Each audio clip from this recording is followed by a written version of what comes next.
James, is there anything going on in Sydney at the moment that takes your fancy?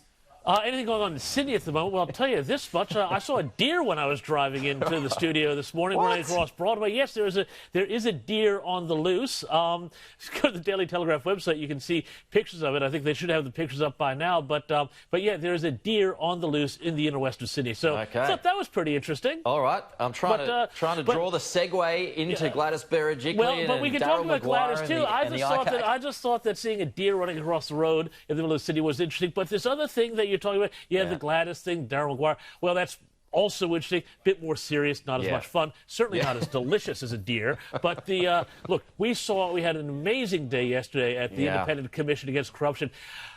This Daryl Maguire guy, it's not looking good for him because we've heard that he used his parliamentary office to be involved in all sorts of things, including scams where people would get visas for people by allegedly giving money to some employer to say that they're working there when they weren't, all sorts of things, invoices for introductions to then Premier Barry O'Farrell for various different groups, all sorts of ties to different groups that are tied closely to the Chinese Communist Party and the United Work Front.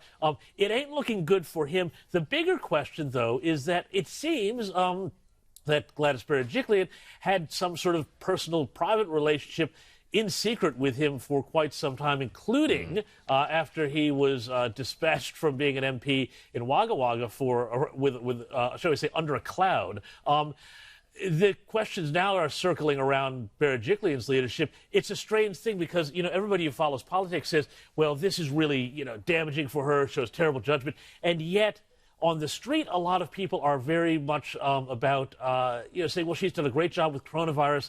She should, be given a pass because what has she actually done? Unless there's some sort of evidence that she actually helped Maguire in his schemes or really was fully aware of it or cognizant of it, then, she'd have to sort of be allowed to skate on, just sort of dumb romantic ignorance, I guess you'd say. But it's an interesting divide that I'm seeing here, Pete, between the political class and the people who follow these things and what people out on the street are saying. In fact, I literally had somebody the other day come up to me on the street and say, want to talk about the Gladys situation, say, you got to, make sure that she's okay. She's done such a great job. People, I'm hearing from wanted to stay. People who look at politics say this is not looking good for us, so we'll see. Yeah, well, what do you think? I mean, the bit about it is that I don't want to know that bit. That's the bit that doesn't wash with a lot of people.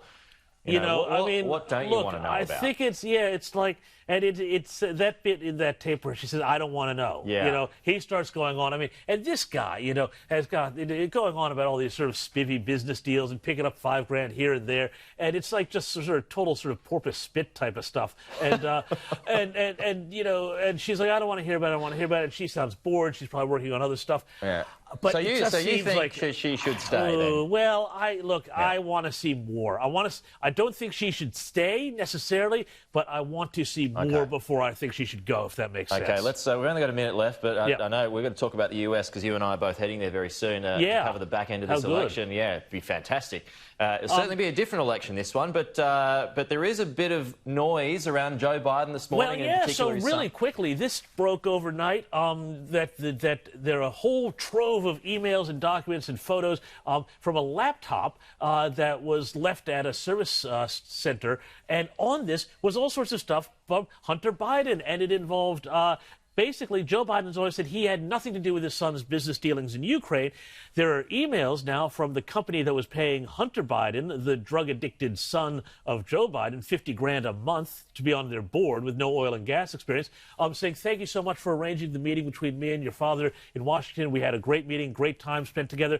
And this, of course, may very well be why Joe Biden got the Ukraine to get rid of a prosecutor who was investigating this company for corruption on the condition that they fire this guy to get loan guarantees from the United States. So it's looking very bad for Joe Biden. But the fascinating thing, Facebook and Twitter are stepping on this story, and they're trying to slow down people from seeing it. They're trying to suppress it. Big tech is so in the pocket of the Democrats right now. That's the other part of the story.